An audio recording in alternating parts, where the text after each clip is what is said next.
To lend credence to his story, when I was a newly 21 drinking adult male in the Commonwealth of Virginia, there was an ABC store near me that was run by a guy who, because at that point in time, he had a little bit of control over, what you could get via ABC to sell you via ABC manager.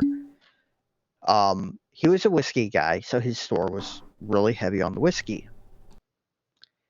And I shit you not, I remember standing in the bourbon aisle talking to him, not really knowing anything about whiskey, freshly 21, just into properly drinking good whiskey.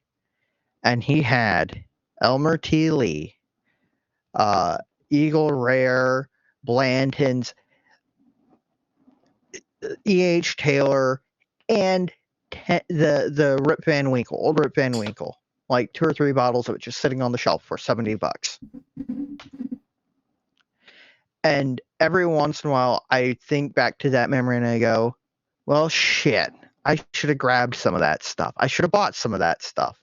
But at the time, that was way outside of my price range, way outside of my experience level. And I was looking at, talking to him about, Maker's Mark, the standard Maker's Mark, and, what's the difference between this and that? And it's wild to think that not that long ago, I'm only 29.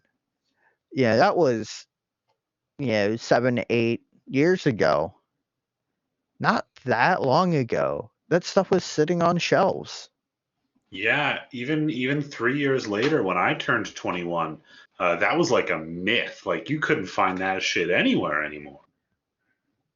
What do you mean? It's wild how quickly. What do you mean 3 years later? I'm 26, my guy.